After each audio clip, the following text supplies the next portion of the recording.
vamos a trabajar sobre el concepto que está relacionado a estos teoremas, que si ustedes van al libro, son los temas que continúan en la sección 4.2. Teorema de rol, teorema de valor medio y corolarios, que son como esos teoremitas que se vienen o que vienen derivados de los anteriores. Puede ser una clase un tanto pesada porque vamos a hacer demostraciones.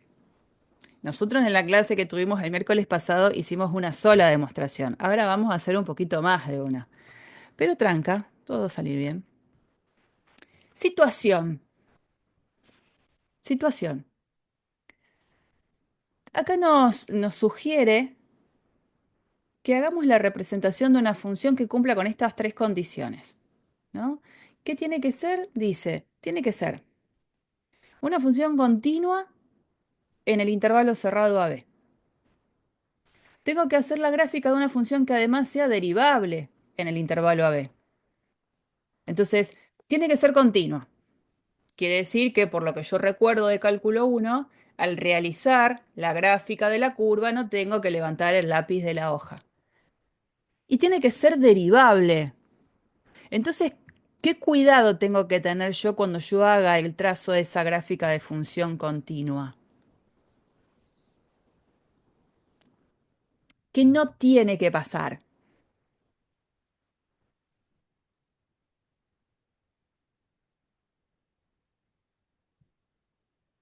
¿Se fueron? No tiene que tener puntos angulosos. Por ejemplo, claro. Y otra cosa más que todo el mundo por ahí tiende a olvidarse. ¿Cuándo deja de ser derivable una función? A ver, hagamos un poco de recuerdo, de repaso de cosas que ya vimos. Una función deja de ser derivable cuando pasa ¿qué cosa? Punto anguloso. Una recta tangente vertical. Eso. Lo de continuidad también, o sea, si la función no es continua, no es derivable, pero bueno, como nosotros acá le estamos pidiendo a la función que sea continua, esa situación no va a pasar. Entonces tengo que tener cuidado al momento de hacer el trazo de esta gráfica que cumpla con estas condiciones, de que tiene que ser continua y que no tiene que tener ni puntos angulosos ni recta tangente vertical. Y por otro lado, tengo que hacer cumplir esta tercera condición, que es que f en a tiene que ser igual a f en b. Bueno, podríamos estar un rato haciendo dibujitos, yo qué sé yo, voy a hacer algunos. Supongo que acá pongo el A, acá pongo B, acá tengo el eje Y, acá tengo el eje X. Y entonces digo, bueno, yo sé que esta condición se tiene que cumplir. Bueno, F en A y F en B deberían ser lo mismo, ¿no? Bueno, ponele, por ahí. Y cuando hago la gráfica, cumpliendo las otras condiciones, podría ser, qué sé yo, algo así. Esa puede ser una opción. Otra, algo así. Y podría seguir proponiendo situaciones, que hacen esto, sube, baja. Bueno, me quedó medio como anguloso acá, pero no. Hay una pancita, ¿no? El tema está en que cualquiera sea la situación que yo plantee, que cumpla con las tres consignas, fíjense lo que dice acá. De acuerdo a tu gráfico, a cualquiera de los tres, ¿existe algún número C en el que la derivada valga cero? Y entonces empiezo a fijarme. La primera que hice fue la roja, ¿no? Entonces cuando veo la roja, digo, y sí, acá parece que veo un punto en el cual f' vale cero, porque geométricamente lo que tengo que ver es que la curva tiene que tener una recta tangente horizontal en algún punto. Y acá también pareciera, ¿no? Ahí. Voy al azul. Y según lo que veo en el azul, por acá, punto con recta tangente horizontal. Y si voy a la verde, y acá encuentro uno, acá encuentro otro, uy, acá encuentro otro, y por acá también. Existen tres numeritos dentro del dominio de la función en donde la derivada va a valer cero porque veo que su recta tangente va a ser horizontal. Entonces, eso que sucede es algo que tiene que suceder. Tiene que existir dado una función que cumpla con estas tres condiciones, debe existir al menos un valor c en el cual la derivada valga cero. Y eso, que en principio no es nada más que algo que uno le parece, se termina demostrando en el teorema de Rolle. El teorema de Rolle es un teorema que dice que si una función satisface esas tres condiciones que estábamos hablando recién, existe entonces un número c dentro del intervalo abierto en el que la derivada en c va a tener que ser cero.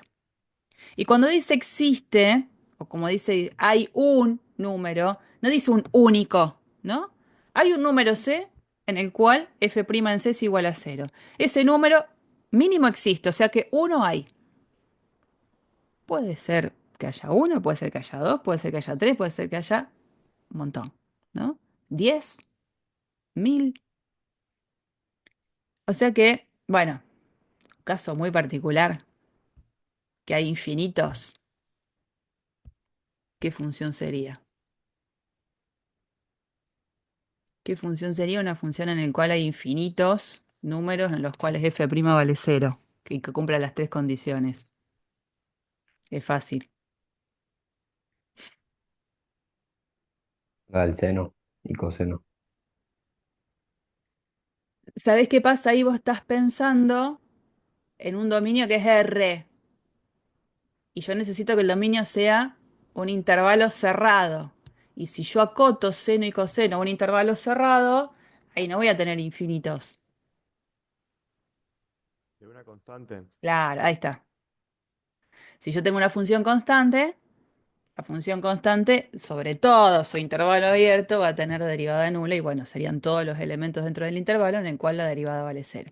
Ese sería como un caso muy particular.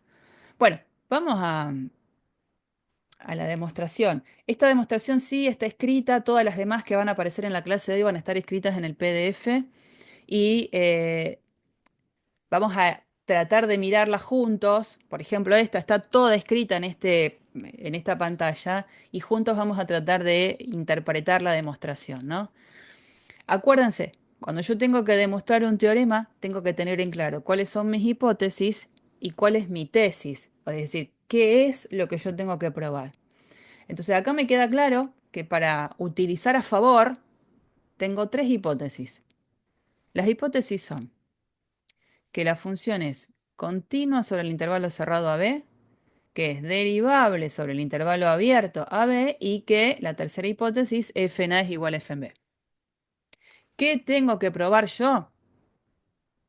Lo que dice acá, que voy a encontrar un numerito dentro del intervalo abierto en el cual f' en C sea igual a cero. Esto es lo que yo tengo que demostrar. ¿Mm?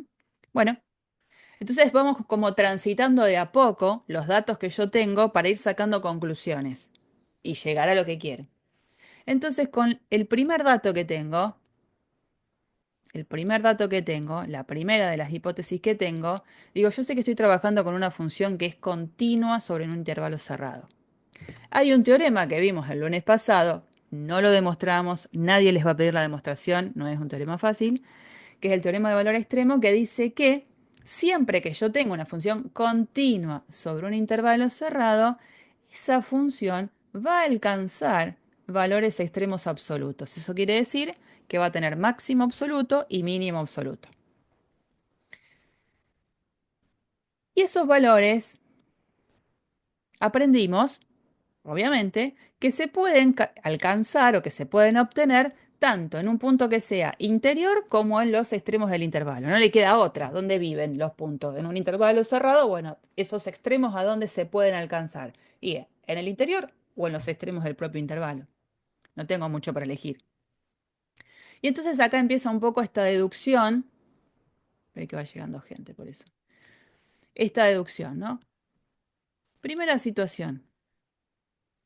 Supongamos que de esos extremos absolutos que sé que esta función tiene, al menos uno de esos extremos absolutos de la función se alcanzan en un número que es interior al intervalo, es decir, un número que está dentro del intervalo B. Supongamos que pasa eso. que uno de esos extremos absolutos se da en el interior del intervalo. No en los extremos, ¿no? En el interior.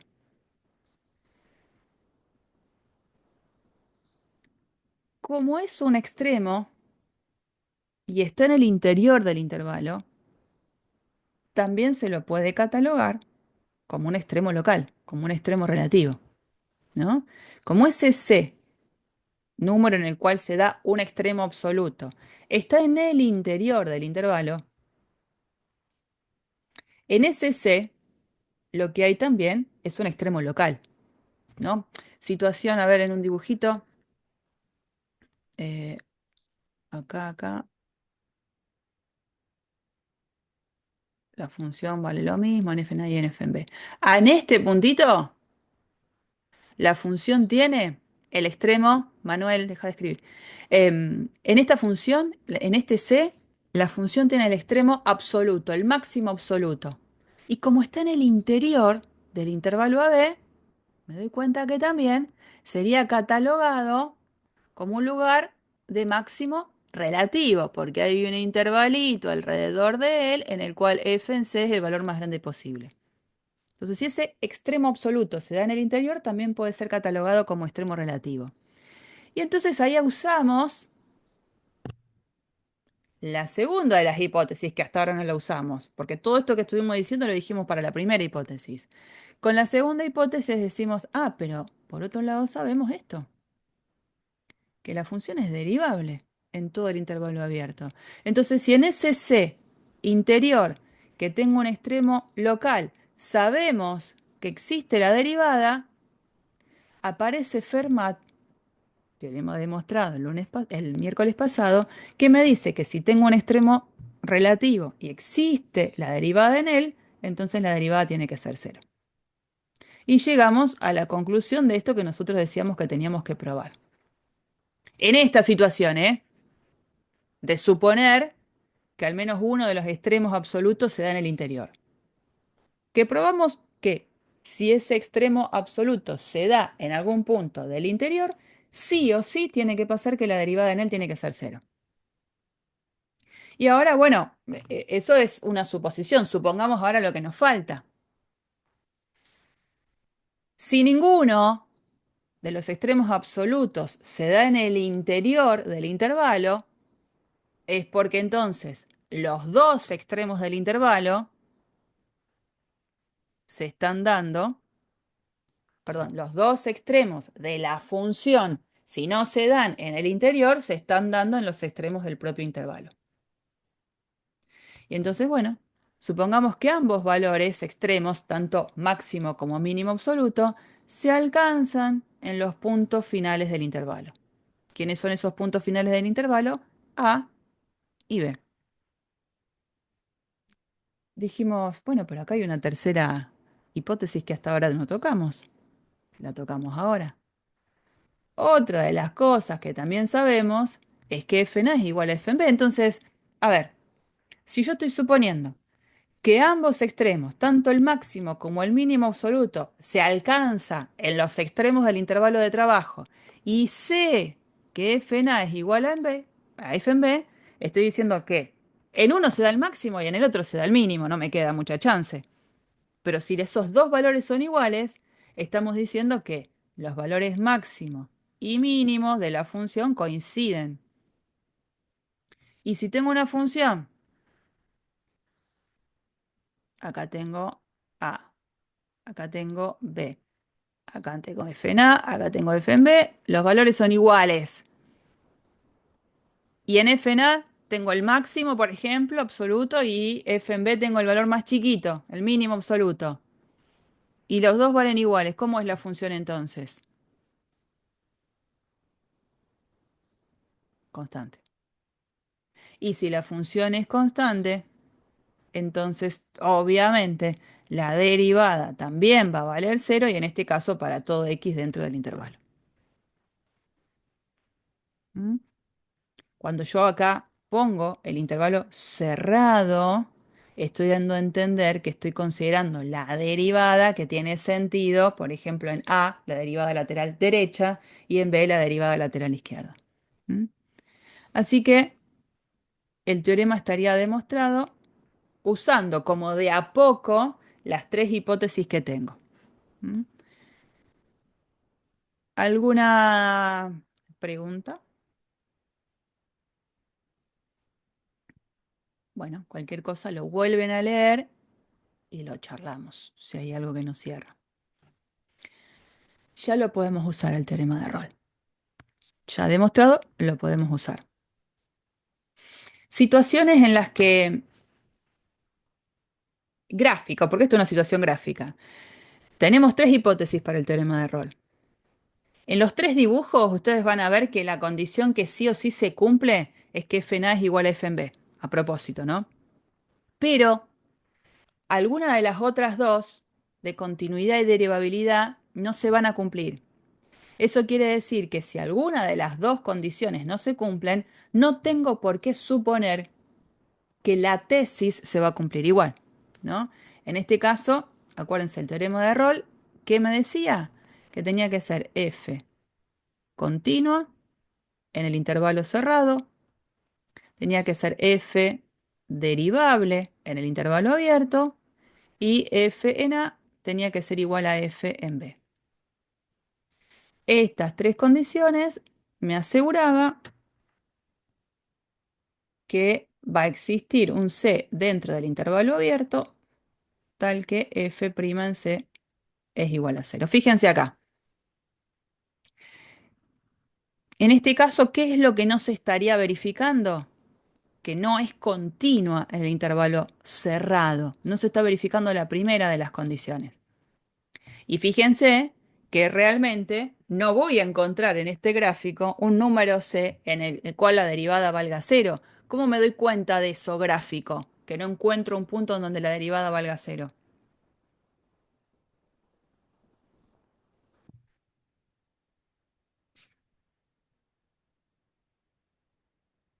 ¿Cómo me doy cuenta acá gráficamente que no encuentro un punto donde la derivada valga cero?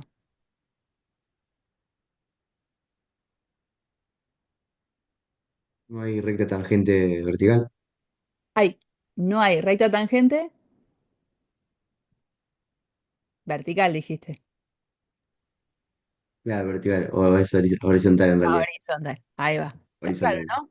Yo como que me voy parando en diferentes puntitos y digo, a ver, un trazo de la recta tangente, pedacito, qué sé yo, vengo por acá, vengo por acá. En ningún lado voy a ver que el dibujo de mi recta tangente va a ser horizontal. Bueno, entonces ahí voy a que acá no se cumple la primera de las condiciones y bueno, obviamente esto no sucede, ¿no? En este caso, en el dibujo del medio, lo que no se está cumpliendo es, de nuevo, que la función es continua sobre todo el intervalo cerrado y tampoco es derivable sobre el abierto. No cumple ninguna de las dos condiciones. Porque esta, la condición de derivabilidad en el abierto, sí la cumplía. Es así. Acá no se cumple ni la condición de continuidad en el cerrado ni la condición de derivabilidad en el abierto. Bueno, obviamente, justo en este numerito que lo estamos llamando x0, hay un salto y bueno, si en ese punto no es continua, obviamente no es derivable. Y bueno, de nuevo, la inspección gráfica de ir buscando las rectas tangentes, los mini pedacitos de recta tangente, hace que me dé cuenta que, ay, y no, hace que me dé cuenta que no tengo recta tangente horizontal. Y en este, como que mejoró un poco la cuestión, porque ahora sí es continua, sobre todo el intervalo cerrado, pero en x0 no es derivable. Hay un punto anguloso. Y bueno, de nuevo, como una de las condiciones de las tres no se está cumpliendo, no voy a encontrar acá un numerito C en el cual la derivada valga cero. O sea, no veo tampoco gráficamente que existe una recta tangente horizontal a la gráfica. Bueno, eso, ¿no? Tener en cuenta que las tres condiciones son necesarias para poder concluir la tesis del teorema de Rolle. Bien, vamos acá, a ver. Son algunos ejercicios. Vamos a tratar de buscar la vuelta de trabajar con alguno. Dice ejercicio. Verifica que la función f de x igual a coseno de 2x satisface las hipótesis del teorema de Rolle en el intervalo cerrado pi sobre 8, 7 octavos pi. Y después dice encuentra todos los números que satisfacen la conclusión del teorema de Rolle. Bueno, vamos a ver si lo podemos hacer. Esta función en este intervalo cerrado. ¿Cumpliré las hipótesis del teorema de Rolle?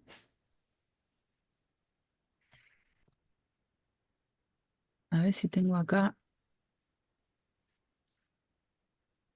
em, sí, voy a buscar acá GeoGebra.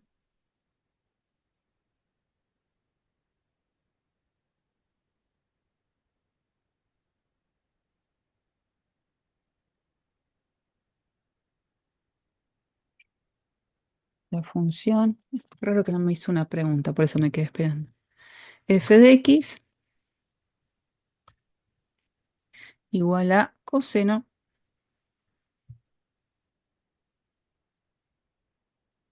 de 2x. Bueno, la función, a ver,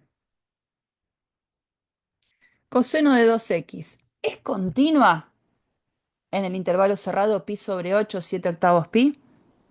¿Qué me pueden decir? ¿Cómo puedo justificar eso?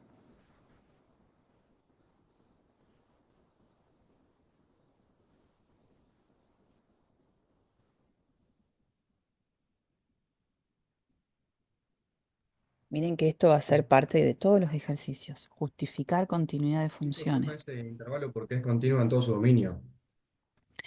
Ojo, porque el dominio de la función acá es este, ¿eh? Pi sobre 8, 7 octavos pi. Ese es su dominio. ¿Cómo puedo? Pero piensen un poco todo lo que hacían en cálculo uno. Cuando ustedes tenían que justificar, ¿se acuerdan típicos ejercicios de funciones definidas de a tramos? Y uno tenía que justificar la continuidad. ¿Cómo iba justificando esa continuidad de a tramos? ¿Qué decía?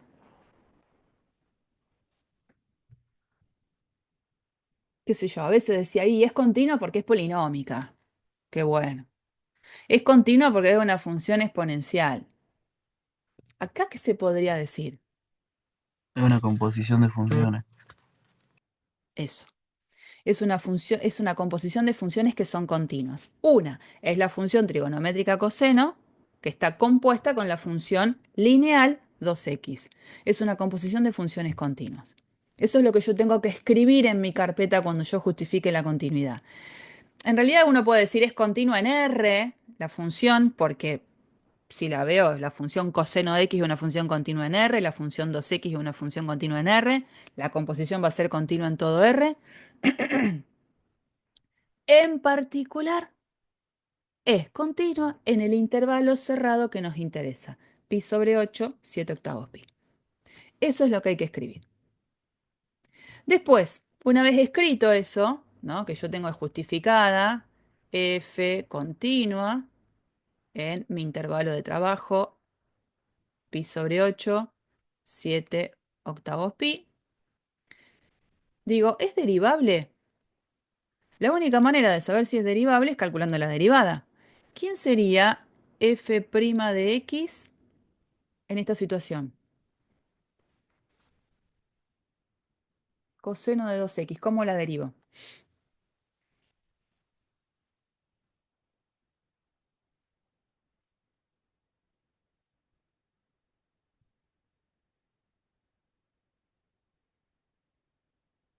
¿Cómo se deriva?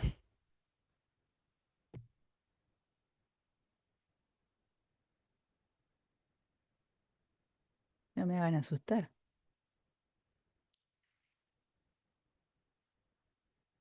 Vamos, vamos. Derivada del coseno de 2x. Si no me equivoco, sería menos seno de 2x por 2. Sí, señor. Así es. Menos seno de 2x por 2.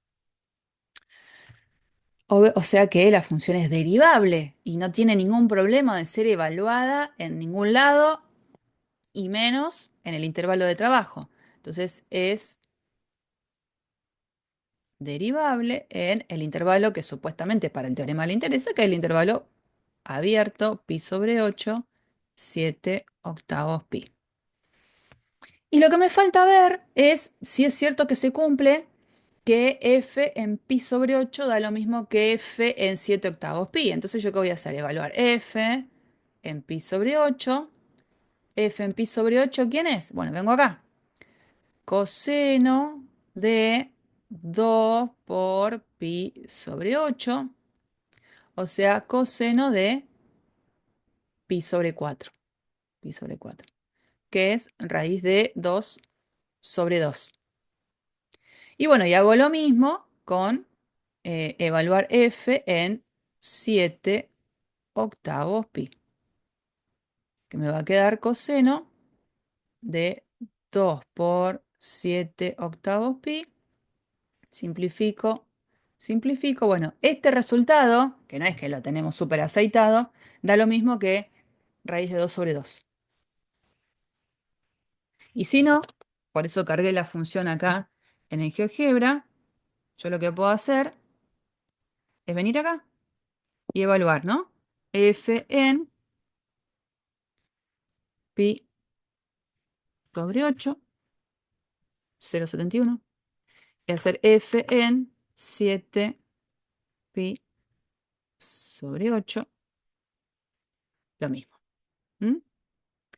O sea que se cumplen las hipótesis del teorema de Rolle. Entonces, Rolle, ¿qué me dice? Que, no sé qué es esto. Me dice que de acá existe C dentro del intervalo abierto, eh, pi sobre 8,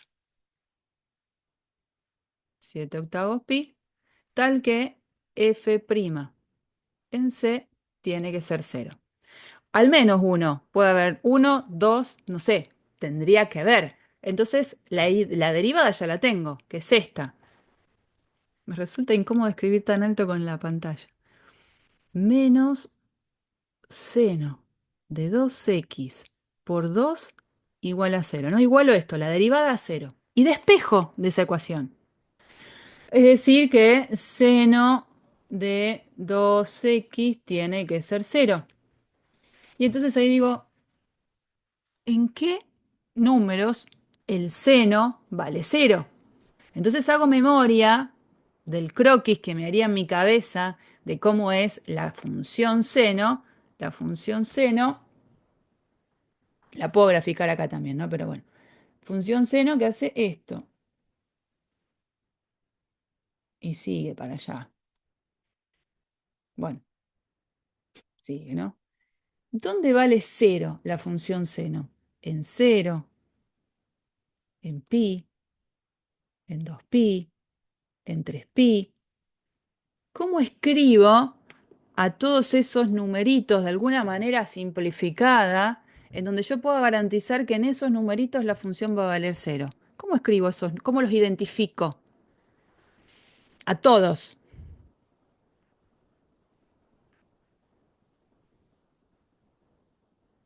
Todos los numeritos en los cuales la función seno vale 0.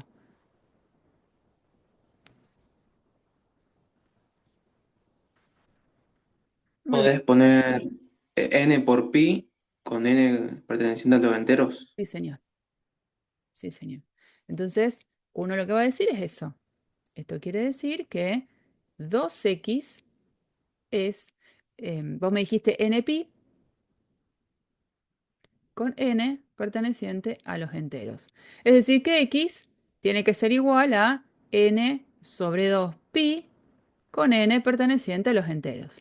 Ahora, ahí tengo infinitos, ¿no es cierto? Y la idea es que acá lo que me dice el teorema es que lo que yo voy a poder encontrar es un número que tiene que estar adentro de este intervalo que es abierto, pi sobre 8, 7 octavos pi. Y ahí hay infinitos numeritos que no están adentro del intervalo en juego, el intervalo que me interesa. Entonces acá es donde yo tengo que decir, bueno, a ver, primero y principal, El intervalo sobre el cual estoy trabajando está compuesto por números positivos, o sea que si n es un número entero negativo, me va a generar numeritos que no van a estar dentro del intervalo en cuestión. Así que son números que yo no voy a considerar porque yo los estoy buscando interiores a mi intervalo de trabajo. Entonces, yo ya sé que n no puede ser negativo. Entonces, el primer n que se me ocurre elegir es n igual 0, por decir que no es negativo. Si n vale 0, el x que obtengo es 0 sobre 2 por pi, 0. Que lo descarto, ¿por qué? Porque este numerito no pertenece al intervalo abierto que me interesa, que es pi sobre 8, 7 octavos pi. Entonces sigo avanzando con los números n. ¿Qué pasa si n vale 1? Si n vale 1, me queda x igual a pi sobre 2. Pi sobre 2 sí es un numerito que está dentro del intervalo abierto. ¿Eh? Este sí pertenece a pi sobre 8, 7 octavos pi. Y sigo avanzando. ¿Qué pasa si n vale 2? Si n vale 2, me queda que x es igual a pi. Y pi ya es más grande que 7 octavos pi. Entonces tampoco pertenece al intervalo que me interesa, que es pi sobre 8, 7 octavos pi. Por lo tanto, con el único con el que me tengo que quedar es con este. El x que me interesa es este, pi sobre 2. ¿Mm? Y entonces encontré aquel numerito que existe. Si el intervalo de trabajo hubiese sido más amplio, obviamente de todos los que estaba buscando, a lo mejor hay más metidos dentro del intervalo.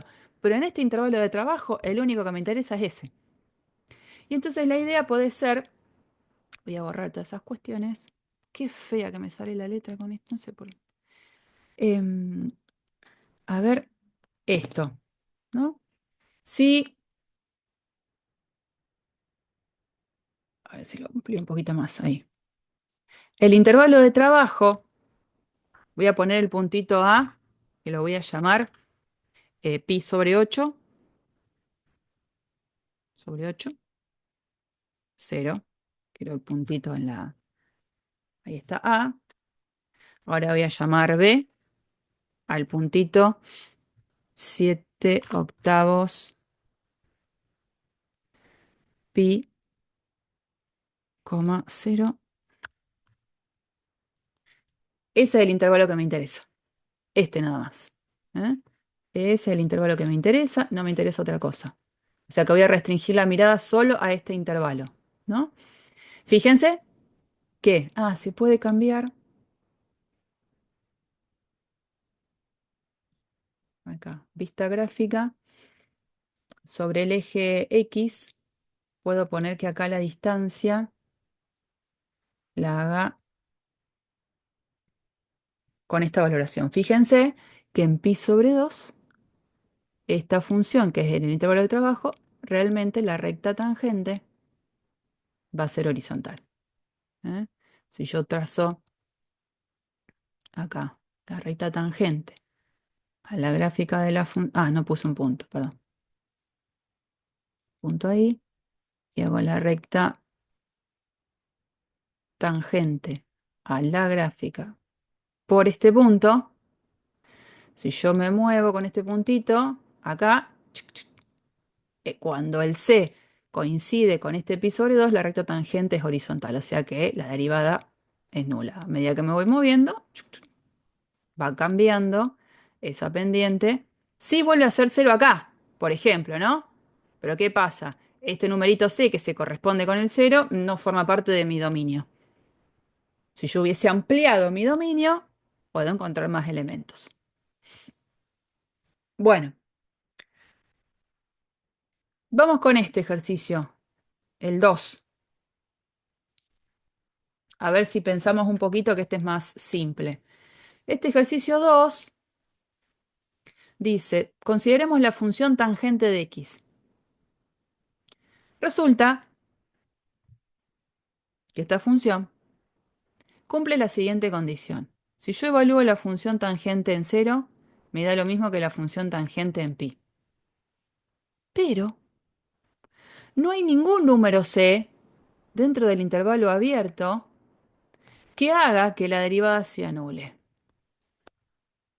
Entonces la pregunta es, a pesar de que no exista ningún número C en el cual la derivada valga cero en ese interior de intervalo, ¿por qué no contradice esto al teorema de Rolle?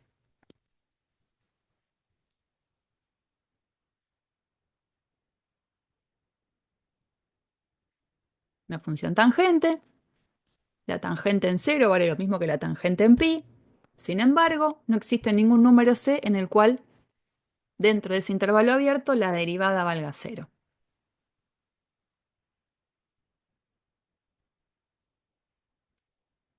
Porque eso no va a contradecir el teorema de Rolle.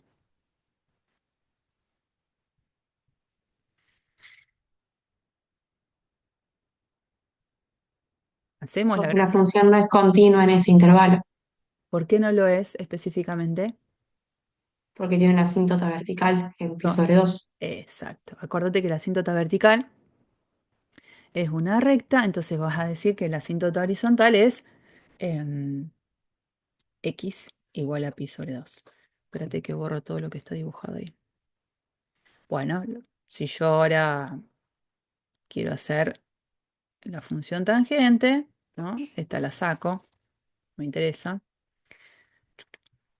Por acá, voy a alejarme un poquito. Función tangente.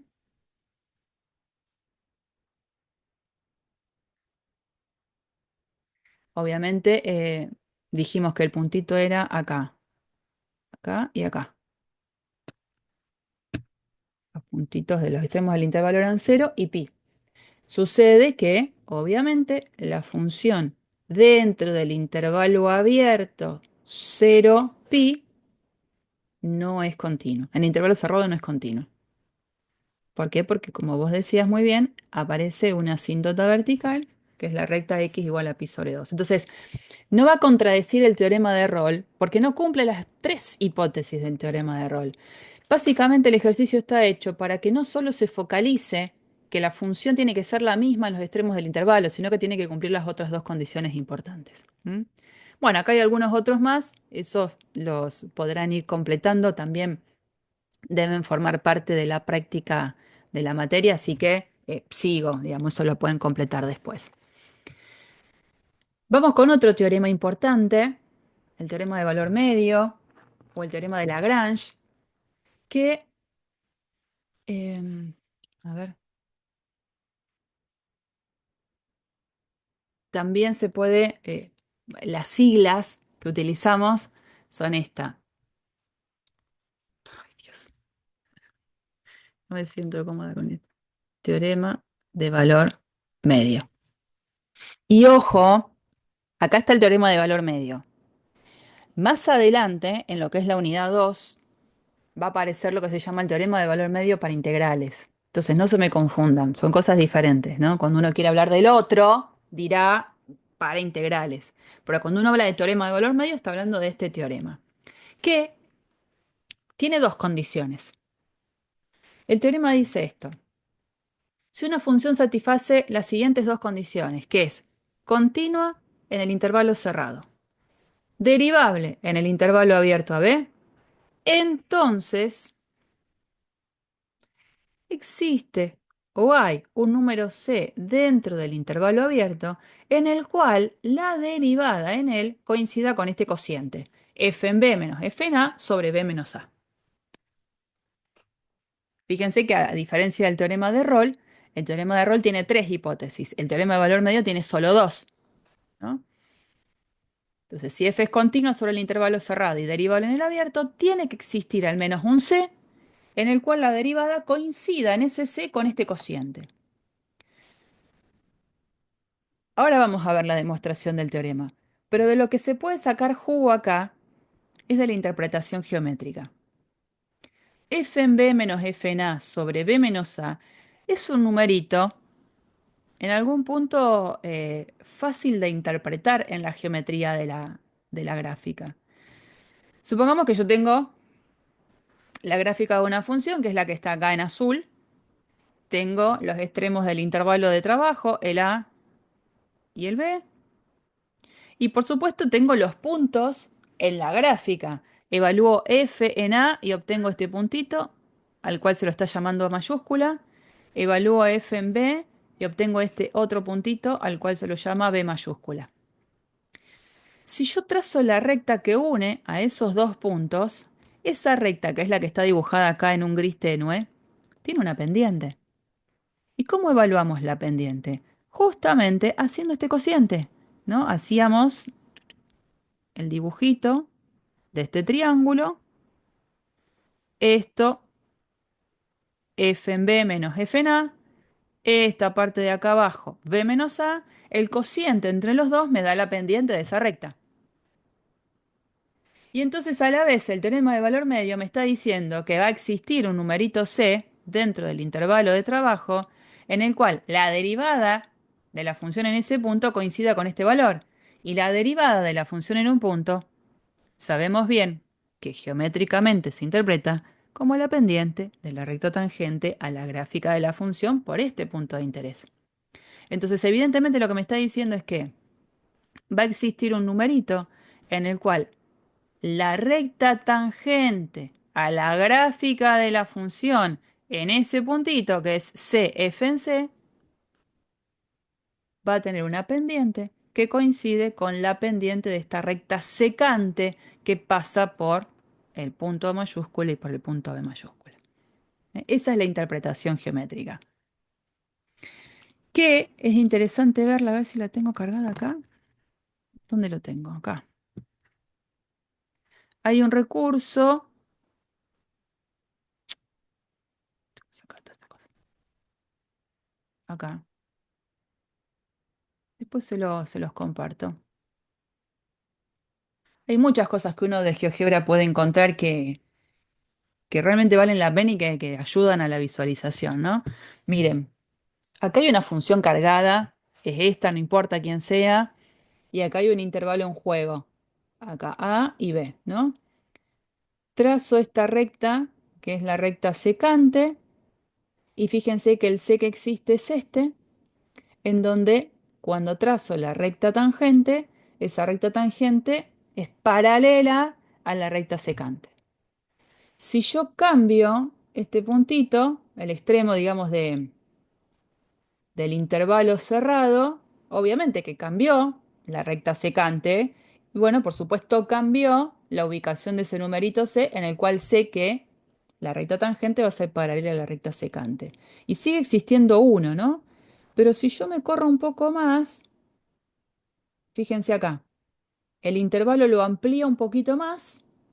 Ahí encuentro dos numeritos C en los cuales cuando yo por cada uno de esos numeritos C genero un punto en la gráfica de la función, la recta tangente en cada uno de esos puntos es paralela a la recta secante. ¿Mm? Ahí va. Tengo este numerito C con esta recta tangente, tengo este otro numerito C que provoca otro punto sobre la gráfica y por eso la recta tangente, y son todas, esas dos son paralelas a la recta secante que pasa por ahí, ¿ve? Puedo seguir cambiando ese extremo, fíjense, cambia la recta secante y esos numeritos, bueno, siguen existiendo y se sigue cumpliendo la condición del paralelismo entre las rectas tangentes y esta recta secante. Podría haber hecho también con este, ¿no? Cambiar el otro. Bueno, yo creo que hace a la visualización. Eso está bueno. ¿Mm? Bien. ¿Y dónde estamos nosotros? Mm,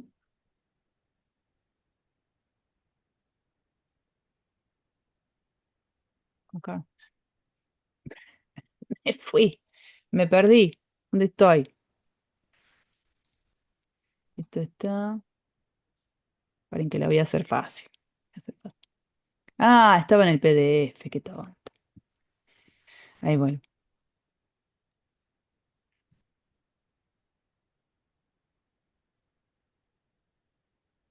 Bueno, eh, ahora hay que hacer la demostración. ¿Mm? Bueno, ¿cómo es la demostración? Se basa en la construcción de una función auxiliar.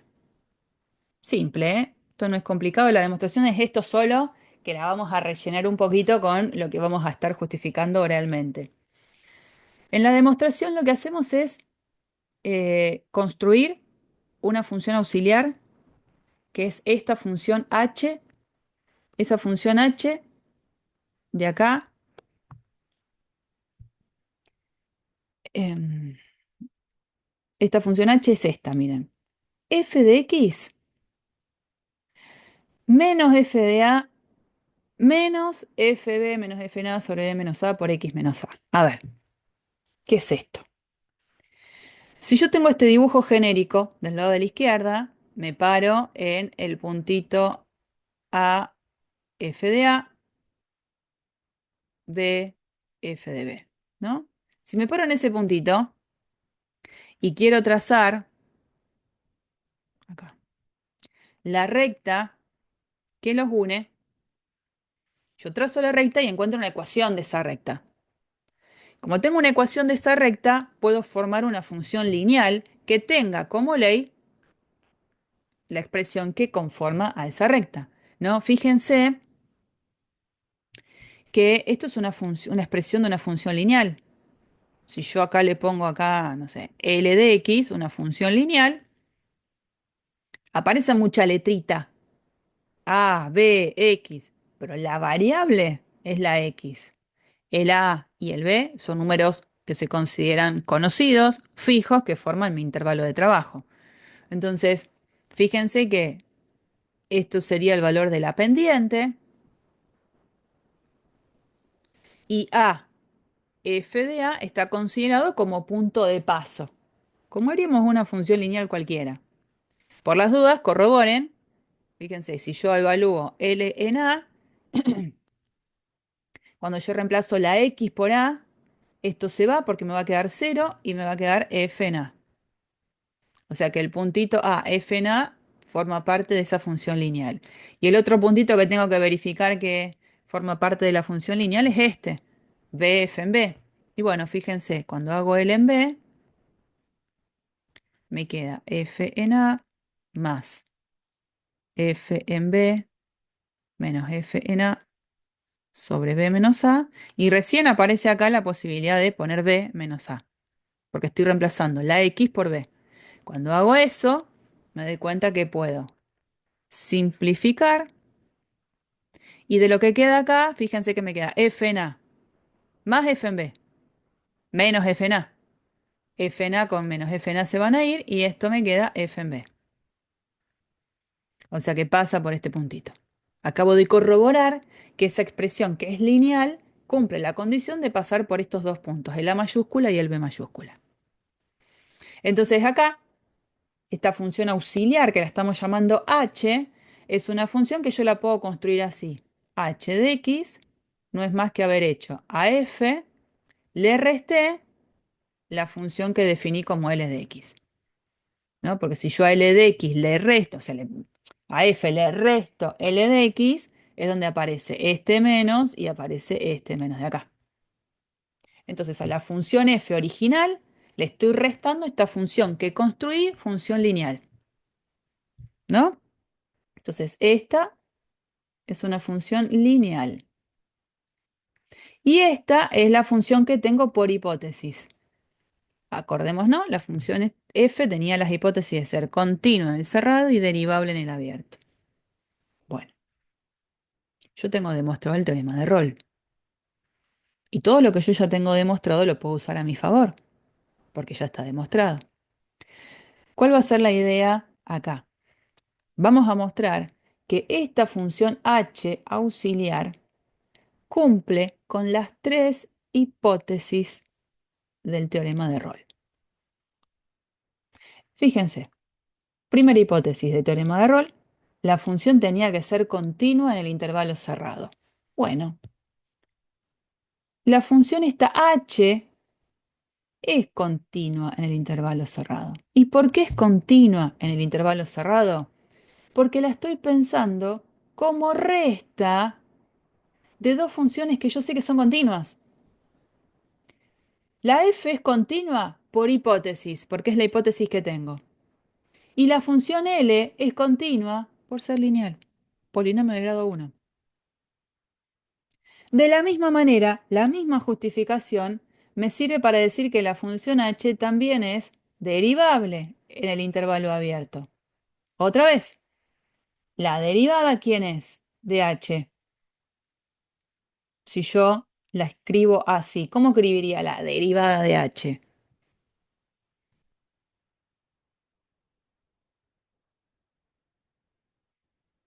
H es una resta de funciones f de x menos L de X. ¿Cómo calcularía H'?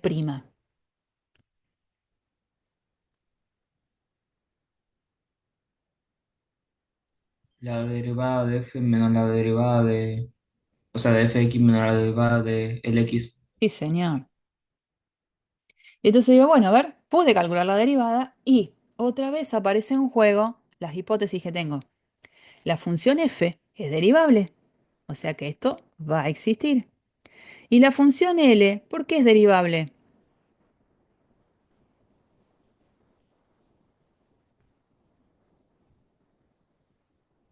¿Por qué es derivable esta función L?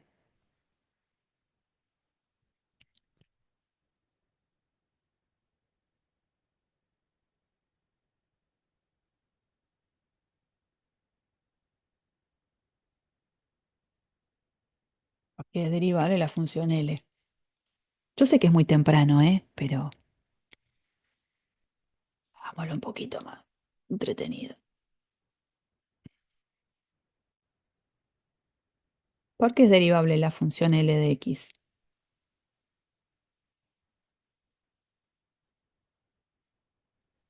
Por ser lineal. Tan simple por eso, por ser lineal. Y eso es lo que hay que hacer, ¿no? Justificar que la función es derivable la h porque es resta de funciones derivables. F es derivable por hipótesis, L es derivable por ser lineal.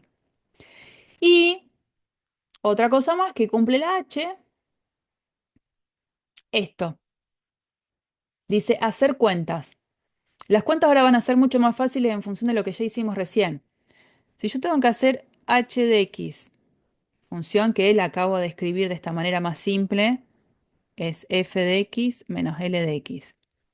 Y digo, bueno, tengo que calcular h en a. H en a es f en a menos L en a. Pero recién encontré que L en a coincidía con f en a. Entonces acá voy a escribir f en a menos f en a vale 0. Y por otro lado, ahora tengo que calcular h en b. Bueno, h en b será f en b menos L en b. Pero recién calculé que L en B, ¿con quién coincidía? Con F en B, o sea que me queda F en B menos F en B, 0. Conclusión, H en A y H en B son iguales, como lo dice acá, ¿por qué? Porque los dos dan 0. Entonces, la función H construida cumple las tres hipótesis del teorema de Rolle. Es continua, es derivable y además H en A vale lo mismo que H en B. Por el teorema de Rolle, y acá ya viene la parte final en la demostración, por el teorema de Rolle existe un C dentro del intervalo abierto en el cual H' en C coincida con 0. Y bueno, ¿y quién es H'? Dijimos recién, H' es la resta de estas derivadas, o sea que es F' menos la derivada de la función lineal. Pero no me olvido que la función lineal que la describimos acá, al calcularle la derivada de una función lineal es un numerito. ¿Y con quién coincide el numerito? Con la pendiente. ¿Y si no hago las reglas de derivación? Si yo quiero derivar esta función L de X, esta función de acá, derivo usando las reglas de derivación. La derivada de f en a, como f en a es un número, la derivada de un número es 0. Cuando derivo esta parte, es número por la derivada de x menos a. o sea, es número, por uno. Esta es la expresión que daría de hacer la derivada de L. Y está diciendo este teorema que, gracias al teorema de Rolle, tiene que existir un C en el cual h' en C valga cero. Como ahora sé quién es h' de X, ¿qué hago? La reemplazo en C. Y digo h' en C, que sería hacer esto, tiene que ser cero para algún cierto C dentro del intervalo abierto.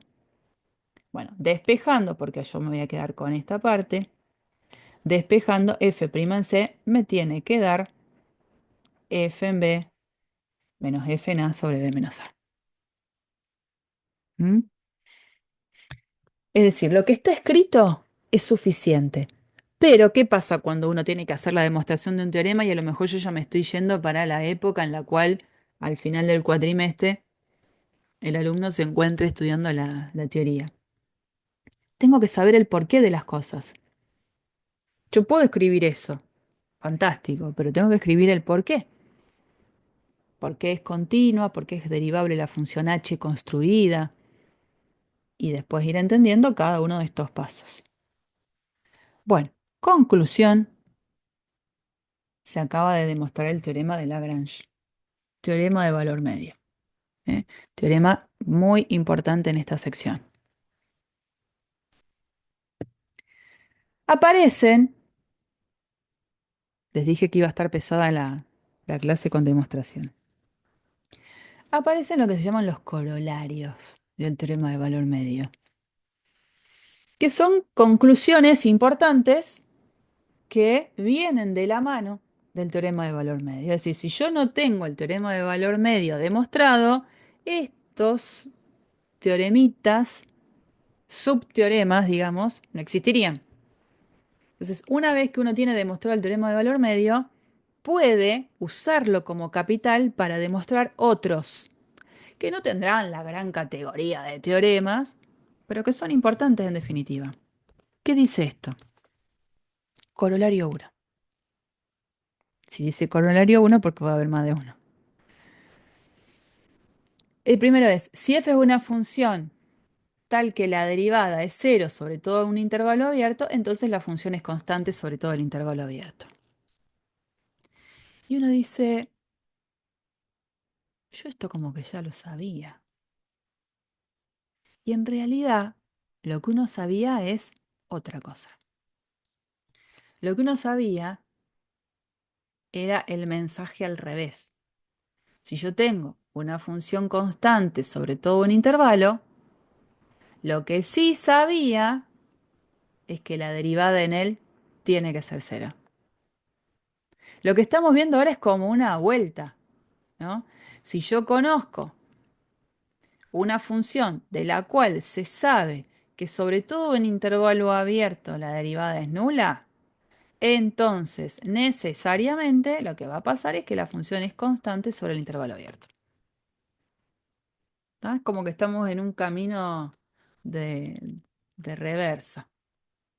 Bueno, la demostración, para poder hacer esta demostración, me tengo que basar en el teorema de valor medio que ya habíamos visto. ¿Y cómo es esto?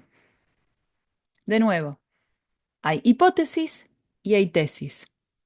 Esto es mi hipótesis. Y esto es la tesis, o sea, lo que quiero demostrar. Yo tengo que mostrar que una función es constante. Si yo quiero mostrar que una función es constante, tendría que mostrar que para cualquier par de números dentro del intervalo abierto, cuando yo evalúe la función en todos esos numeritos, me tiene que dar siempre lo mismo. Eso es mostrar que es constante, ¿no? Entonces, partimos de eso que yo tengo que tener en claro. Para probar que la función es constante sobre todo el intervalo, ¿qué vamos a hacer? Vamos a considerar dos números cualesquiera dentro de mi intervalo abierto AB. Pero que sean obviamente distintos, digamos, ¿no? Entonces, si son dos números distintos, es que uno es más chico que el otro, no le queda otra. Son distintos, uno es más chico que el otro. Bueno, en este que uno es más chico que el otro, estoy dando a entender que el x sub 1 es más chiquito que el x sub 2. Y de esos dos números distintos, cualesquiera dentro del intervalo AB, ¿qué es lo que vamos a tratar de probar? Que la función en esos dos números vale lo mismo. Entonces, bueno, este esquemita sirve para ubicarme. Yo desde el principio estoy trabajando sobre un intervalo abierto AB. ¿Qué voy a hacer? Me voy a parar en estos dos, x1 y x2, dos elementos distintos. Y acá empiezo a usar las hipótesis, porque hasta el momento no usé ninguna hipótesis, era solo dejar en claro que quería probar. Como por hipótesis tengo que la función tiene derivada nula sobre todo el intervalo abierto AB, tengo que decodificar esa información. Si me dice que la derivada es nula, me está diciendo que la función es derivable. Y si la función es derivable, me está diciendo a la vez que es continua. Todo de cosas que yo ya sé de cálculo 1. No es necesario que yo repase algo de cálculo 2 que no vi la clase anterior. Es todo de cálculo 1. Entonces esa hipótesis, que parecía muy inocente y simple, me permite desplegar un montón de otras cosas, ¿no? Que la derivada valga cero quiere decir que la derivada valga cero quiere decir que la función es derivable. Y por lo tanto, por cálculo 1, sé que también la función tiene que ser continua. Entonces, si lo es sobre todo el intervalo abierto AB, con más razón lo va a ser sobre un intervalo contenido dentro del intervalo AB. Entonces eso me permite decir que la función en el intervalo cerrado x1, x2 va a ser continua, va a ser derivable, y acá es donde se mete el teorema de valor medio.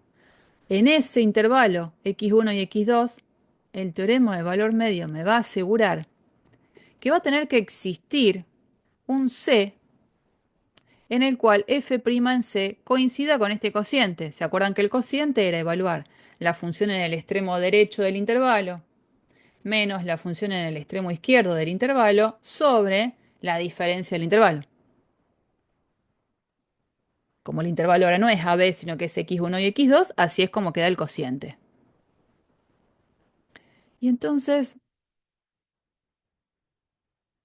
¿qué hago ahora? Va a existir un C en el cual f' en C coincida con esto. Pero el dato que yo tenía es que la derivada de la función es nula sobre todo el intervalo abierto a B. Y ese numerito C del que me está diciendo que existe, el C andará por acá, qué sé yo. Está en el intervalo abierto x1 y x2. Pero si en este punto, que está dentro del intervalo abierto x1 y x2, obviamente está dentro del intervalo abierto AB, por hipótesis, la derivada tiene que ser nula ahí. Entonces, como por hipótesis yo tengo que f' es cero, esto me dice que f' en C también tiene que ser cero. Pero si f' en C vale cero, quien vale cero es este cociente. Y para que en un cociente, en una fracción, la fracción tome el valor numérico cero, es porque en ese cociente, ¿quién tiene que ser cero? El numerador. El numerador. Y entonces, si el numerador tiene que ser cero, esto tiene que suceder. Y si eso sucede, despejando, la función en x1 es igual a la función en x2. Y se terminó la demostración. Porque eso era lo que habíamos dejado en claro al principio.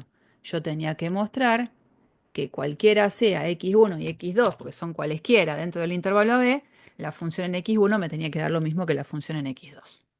Y bueno, y es lo que se demostró. ¿Mm?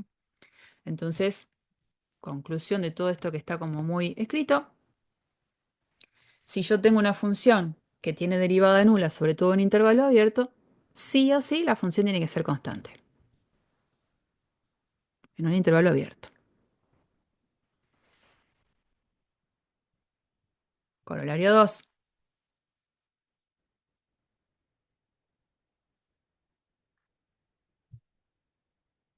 Obviamente, corolario que Lo tenemos gracias a haber demostrado el teorema de valor medio y que de alguna manera ahora el corolario uno también es algo que yo puedo usar a mi favor, si ya está mostrado.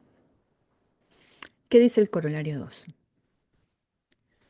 Si f' de x es igual a g' de x para todo x en un intervalo abierto, entonces la función f de x es igual a la función g de x más k para todo x dentro del intervalo abierto donde k es una constante. Esto que está escrito acá, ¿de dónde les suena haberlo visto en cálculo 1?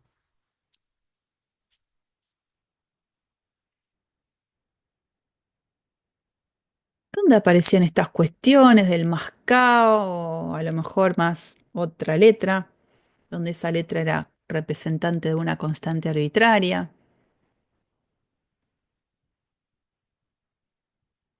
¿En dónde les suena que esto ya lo habían trabajado?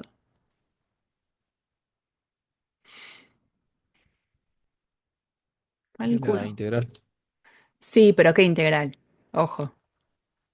Sí, derivada. Bueno, está bien. Cuando él dice integral, en esta tengo que completarlo con algo más. Se llamaban integrales indefinidas. Integrales indefinidas, que es lo que decías vos recién de antiderivadas. O también, ¿cómo se llamaba? Antiderivadas o... Primitivo. Sí, señor, primitivas. Eso. Bueno, o sea que eso me remonta a esas cuestiones que yo ya había visto en cálculo 1, pero que no estaba demostrado, ¿no? Entonces la idea es que acá se va a poder ver que siempre que tenga dos funciones que sobre un cierto intervalo abierto, esas dos funciones compartan la misma derivada, necesariamente va a tener que pasar que esas dos funciones se parecen. ¿En qué sentido? Y que una de ellas se va a poder escribir como la otra más una constante. Lo que nosotros habitualmente decimos, entre ellas difieren de una constante. Porque esto que está acá escrito,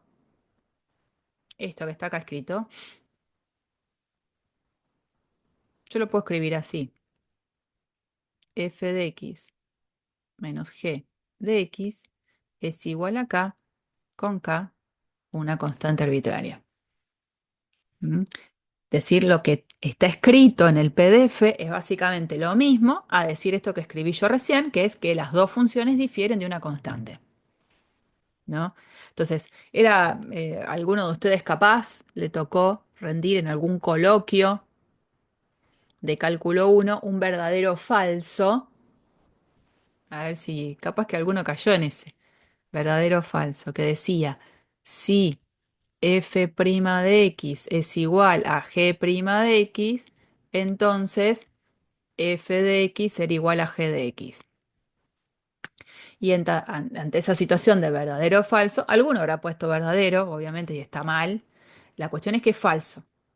Y siempre que hay un falso para justificar, uno lo toma o lo justifica con un contraejemplo.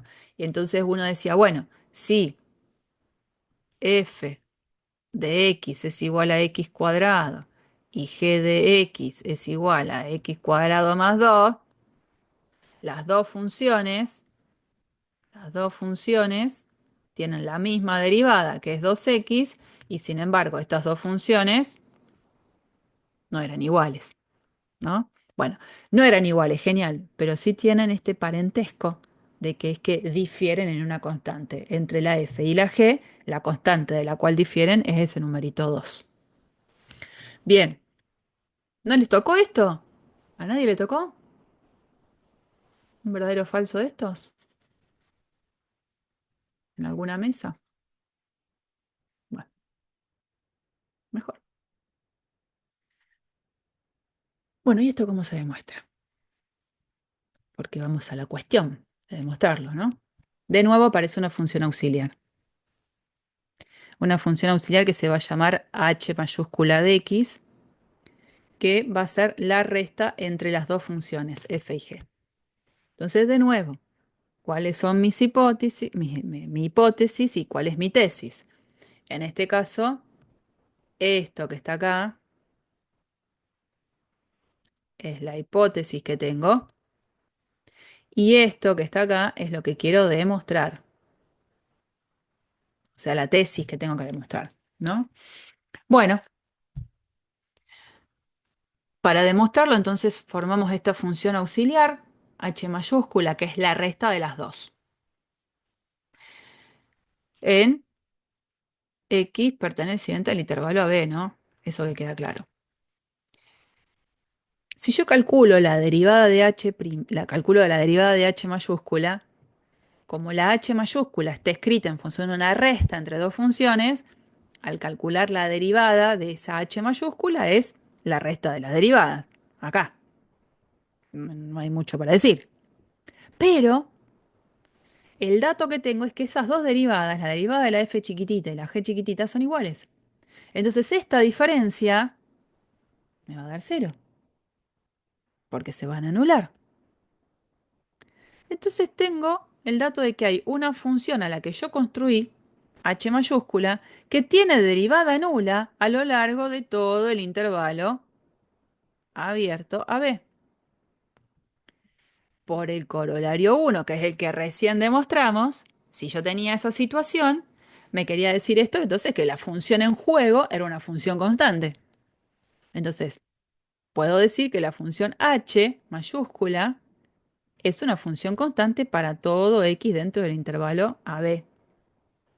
Y digo, bueno, pero en definitiva, ¿quién era h mayúscula? Voy para arriba y digo, ah, mira quién era h mayúscula.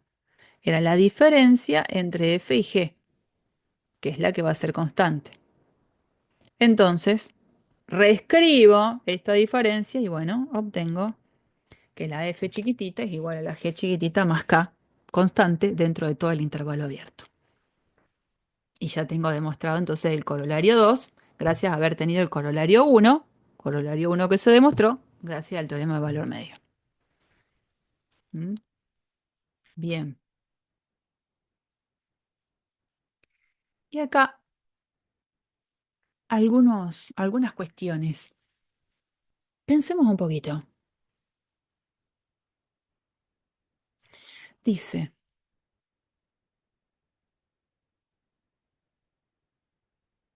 primero, verdadero o falso, ¿no? Si f' es igual a 0 para todo x perteneciente a R más y f en 2 es igual a pi, entonces f de x tiene que ser igual a pi para todo x perteneciente a R más.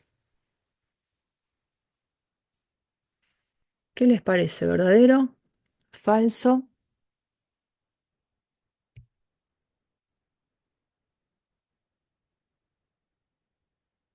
La diferencia con lo anterior es que acá habla de un intervalo abierto acotado.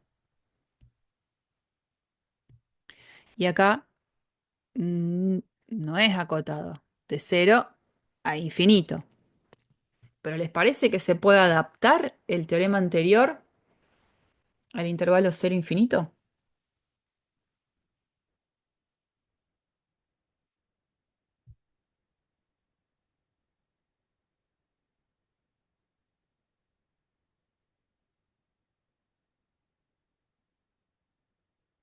A ver,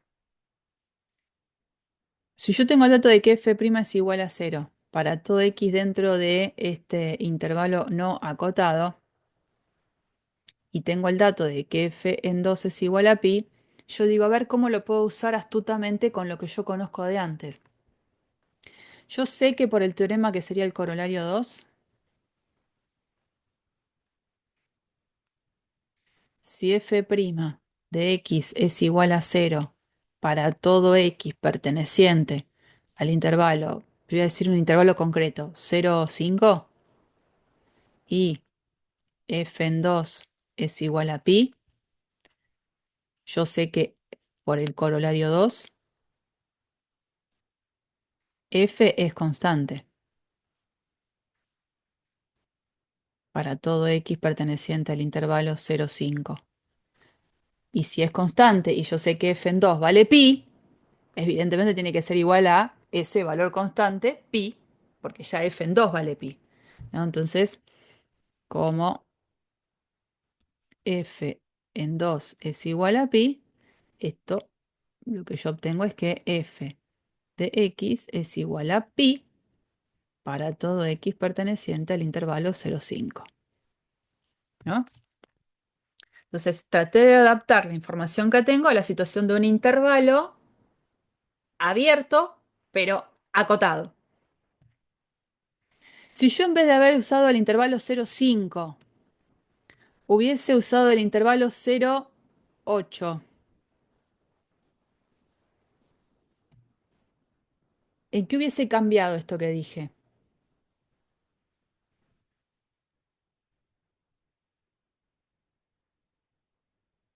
En nada. La verdad es que en nada, porque yo iba a poner el 8 acá, y iba a decir que f de x es igual a pi para todo x perteneciente al intervalo 0,8. Y entonces la idea es que ese 8 o 5 podría haber sido, acá, algo en el que yo hubiese escrito algo así. Vamos a ponerle 0b, 0b, 0b, para todo b más grande que 0. 5, 8, 1000, 7000. Entonces la idea es que sí es cierto, gracias a esta observación que la fuimos haciendo en una cuestión de construcción, que si f' es igual a 0 para todo x dentro del intervalo 0 infinito, y f en 2 es igual a pi, realmente va a tener que pasar que f de x va a tener que ser pi sobre todo ese intervalo 0 infinito. Pero es como que lo fuimos haciendo de una manera constructiva. Pensamos en un intervalo concreto, en otro un poquito más grande, y dijimos, bueno, pero si era un 5 o un 8, puede ser cualquier número positivo al extremo derecho del intervalo, es donde ponemos el intervalo 0 infinito. O sea que este es verdadero, mediante esa construcción. Ahora, el de abajo dice,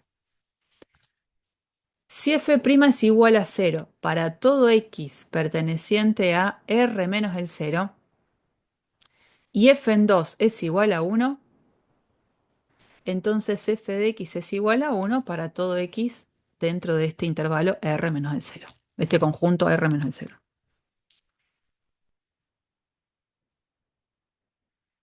¿Verdadero? Falso.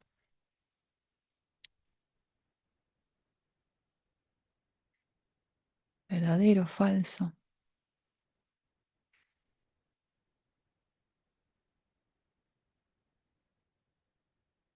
Si yo tuviese que hacer la gráfica de la derivada,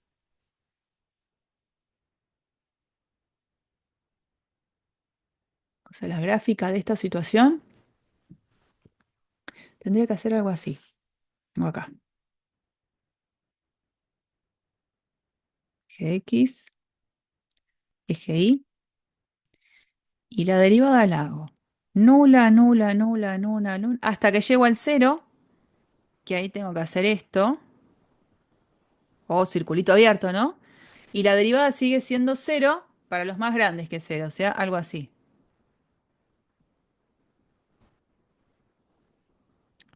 Nosotros, ¿cómo haríamos el dibujo si tuviésemos que hacerlo correctamente? Circulito abierto y sigue la derivada. Esto sería f'. Vale 0 para todo x perteneciente a los reales menos el 0. Y por otro lado sé, dato de la función f, que la voy a dibujar en verde, que si a la función f la evalúo en 2, la función f en 2 vale 1. Esta es la f en verde.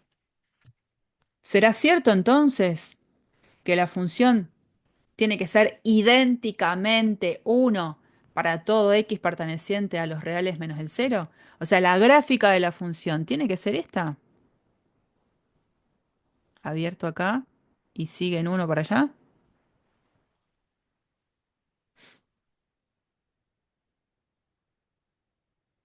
Obviamente que esta función que dibujé cumple con esa condición. No necesariamente. ¿No podría haber un salto? A ver cómo. ¿Qué significa eso del Que salto? antes del cero la función tenga otro valor, Sí, que no sí. sea uno. Sí. No se cumpliría el corolario. No, porque el corolario habla, y ahí vamos a hacer esa observación, y está bien lo que vos estás diciendo ahora. La función podría ser esta, qué sé yo, que vale 2 para los valores de x menores que cero. Esta función, que es constante de a tramos, para los menores que cero es constantemente igual a 2, para los mayores que cero es constantemente igual a 1. Esa función cumple con que su derivada es nula sobre todo el intervalo que va de R, todo el conjunto R menos el cero, ¿no? Eh, y sin embargo, la función f no es constante, constante con el mismo valor de constante en todo su dominio. Y no contradice nada. ¿Por qué? Porque este conjunto no es un intervalo abierto o no es todo un intervalo abierto no acotado. Es una unión de intervalos abiertos. Eso es lo que sucede. Entonces, en cada intervalo abierto voy a poder aplicar el corolario, pero de manera separada. Entonces, la cuestión es esa. Este dominio es una unión de intervalos abiertos. No es él un intervalo abierto o, como pasaba acá, un intervalo abierto no acotado. ¿Ven? Esa es la cuestión. Este es falso. Y, como todo falso, un contraejemplo sirve y el contraejemplo es algo concreto que yo doy esta función f de x, que es para los x menores que cero vale 2 y para los mayores que cero vale 1. Vamos, no contradice nada. El teorema anterior habla de un intervalo abierto, no de unión de intervalos abiertos. Esa es la cuestión que hay que mirar siempre con mayor detalle. Bueno, un par de ejercicios más acá también que se les propone para completar. Esperen que en el siguiente, miren acá, típica situación. A ver, este ejercicio, ¿no? Sigue con ejercicio. Dice, un automovilista pasa con una diferencia de 2 horas por dos peajes que se encuentran separados a una distancia de 300 kilómetros. Dice, ¿qué teorema puede utilizarse para justificar claramente que el automovilista debería ser multado? Bueno, automovilista pasa con una diferencia de 2 horas por dos peajes que se encuentran separados a distancia de 300 kilómetros. ¿Qué teorema puede utilizarse para justificar que este automovilista tiene que ser multado? Tiene que ser multado porque tuvo un exceso de velocidad.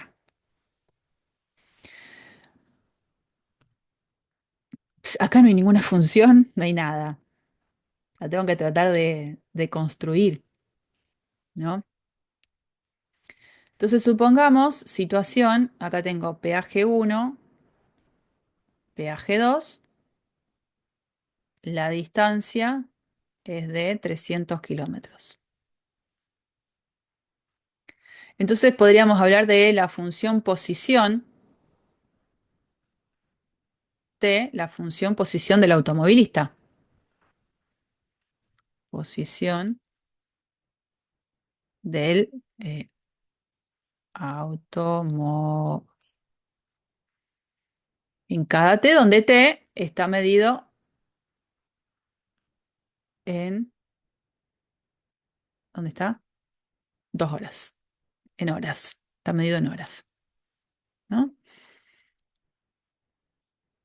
Bueno, supongamos que acá estoy en la posición 0 y está en la posición 300. Entonces, tengo un intervalo de trabajo, que es el 0,300.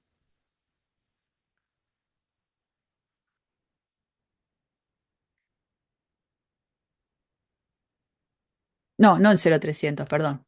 El tiempo estoy marcando acá, S de T es de tiempo. Ahí le erré yo. De 0 a 2. El T, la variable es tiempo. 2 horas pasaron.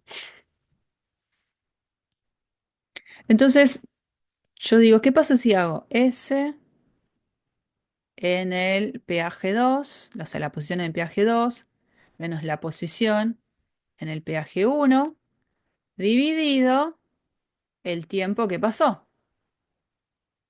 que es 2 horas? Entonces este no es 300, ahí es donde yo me metí la pata.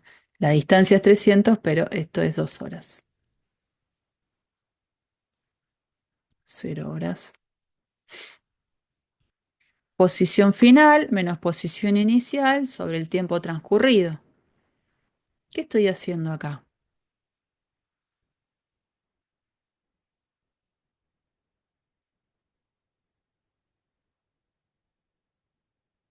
Esta distancia, la posición en el peaje 2 menos la posición en el peaje 1, hace que la distancia recorrida por el automóvil sea de 300 sobre 2. Esto es 150. ¿Qué sería ese 150?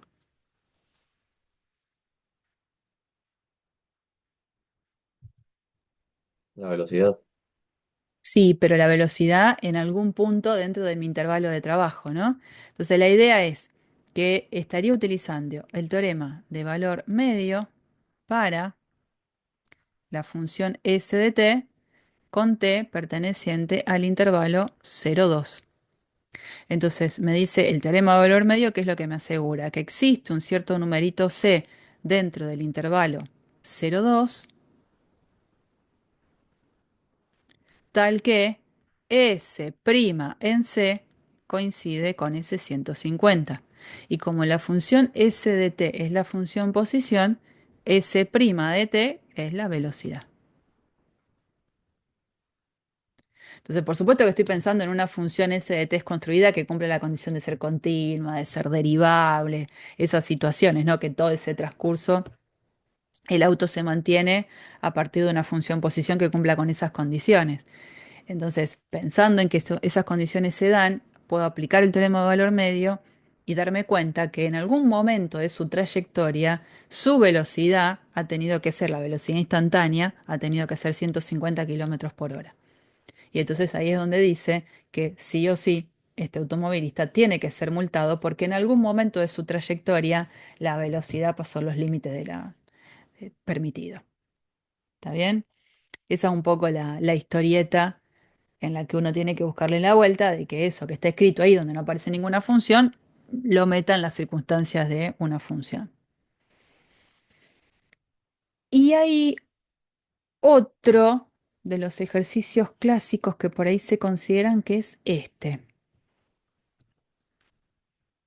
Acá dice probar que si f' de x es siempre menor o igual a 1, cuando los valores de x se encuentran entre 1 y 4, necesariamente lo que va a tener que pasar es que f de 4 menos f en 1 tiene que ser menor o igual a 3.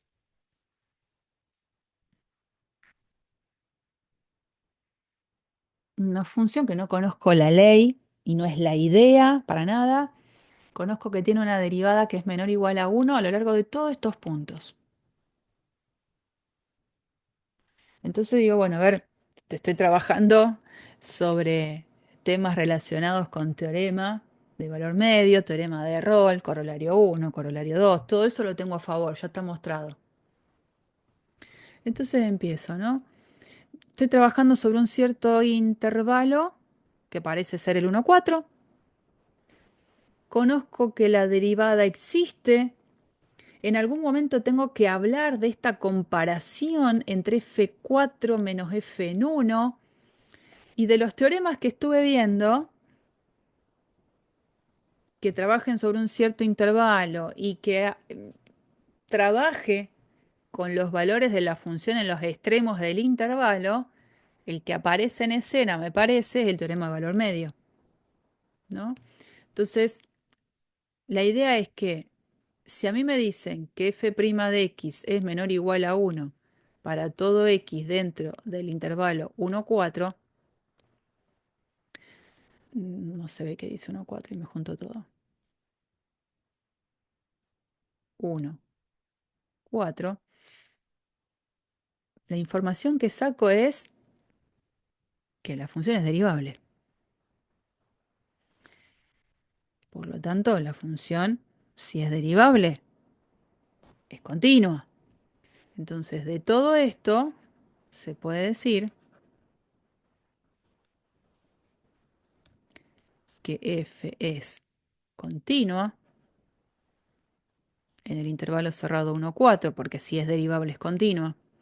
Y obviamente es derivable, el primer dato, que es derivable en el cerrado, bueno, particularmente lo será en el intervalo abierto 1, 4.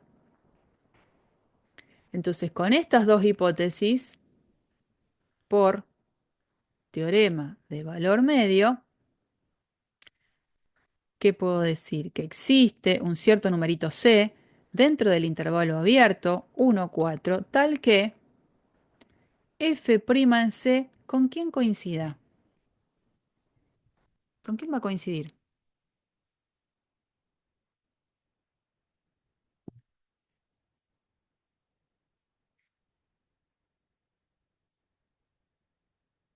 Continua en el cerrado, derivable en el abierto. El teorema de valor medio me asegura que va a existir un numerito entre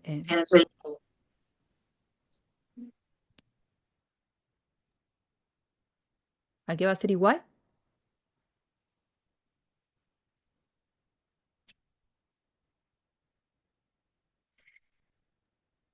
F en B menos F en A sobre B menos A. Que Sí, sería 4 y 1.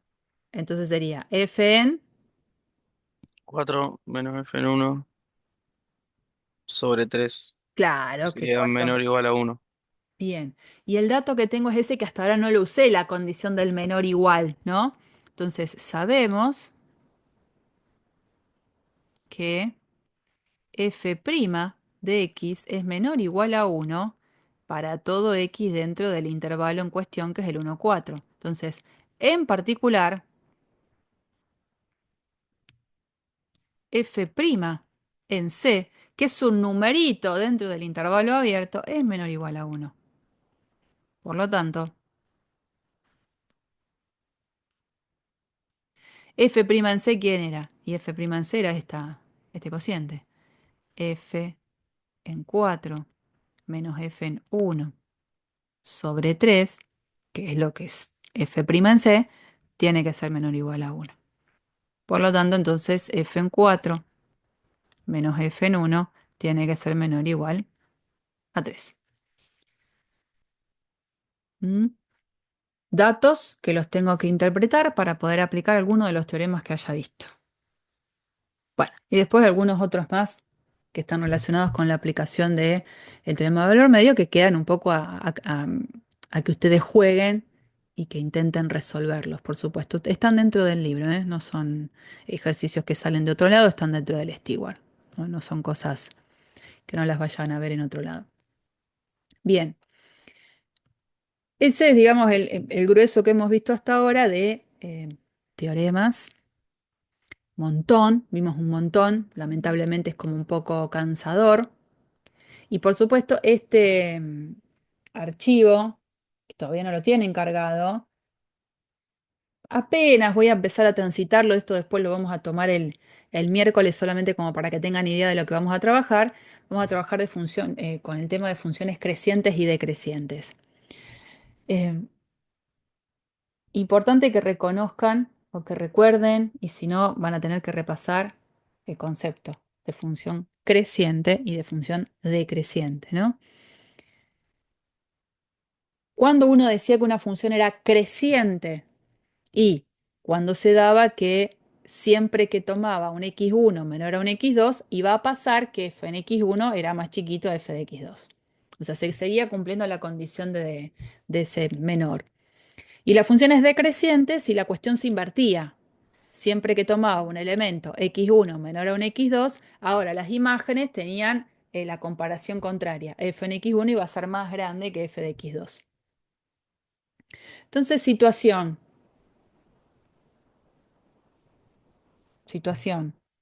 gráfica de esta función, no importa cuál es la ley, no me interesa. Cuando uno ve la gráfica, dice, puedo identificar intervalos en los cuales la función crece y en los cuales la función decrece, ¿no? Entonces digo, ¿dónde decrece? Perdón, vamos a dónde crece, para hacerlo con el mismo color. ¿Dónde es creciente? Y veo de acá, ay, un color verde que se vea más, de acá hasta acá, esta parte, en el intervalo BC, acá decrece, decrece, decrece, y acá vuelve a crecer, ¿no? Desde acá hasta acá. Ahí crece. Que son estos dos intervalos marcados. En el intervalo BC crece y también crece en el intervalo DE. Y después en los demás sectores, fíjense que decrece. Acá decrece, acá decrece, bueno, y acá.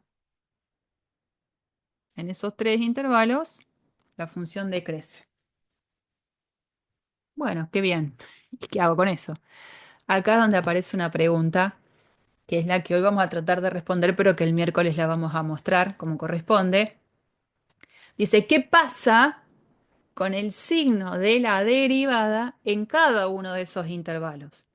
Cuando la derivada exista, ¿no? Porque ahí yo estoy viendo puntos angulosos que van a ser problemáticos, pero fíjense qué es lo que sucede.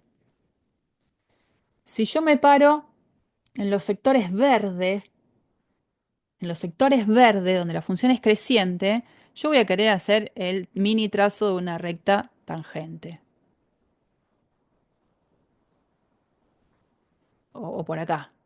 Por acá, por acá, por acá, por acá, por acá. Todos esos pedacitos de segmentitos que representan la inclinación que tendría la recta tangente en cada uno de esos puntos se corresponden con rectas que tendrían ¿qué signo dependiente?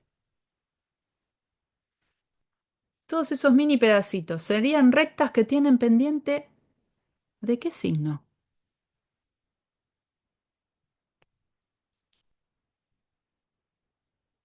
Acá, acá, acá. ¿Qué signo tendría las pendientes de todas estas rectas tangentes? Positivo. Y la verdad es que sí, no tengo ni idea cuánto es porque no conocemos la función ni nada, pero tienen una inclinación que parece ser una pendiente positiva. Sin embargo, ahora voy a trazarlas con azul, vengo a la parte roja, en donde la función es decreciente, y hago lo mismo, el mini trazo de una recta tangente. Acá, acá, acá, sigo por acá, después vengo por acá.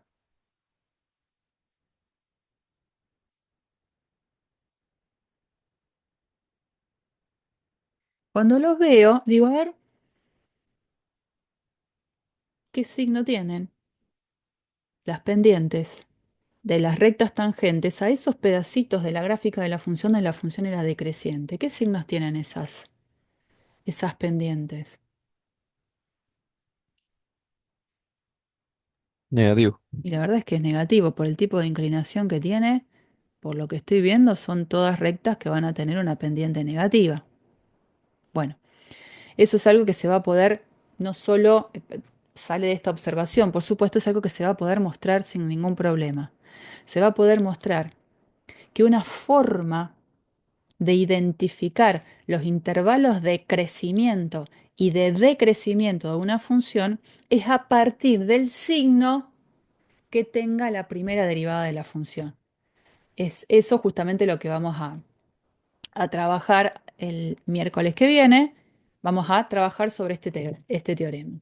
Si la función, que siendo continua sobre el intervalo y derivable en el abierto, tiene derivada positiva, ahí la función va a ser creciente. Y donde la derivada sea negativa, la función va a ser decreciente. ¿Mm?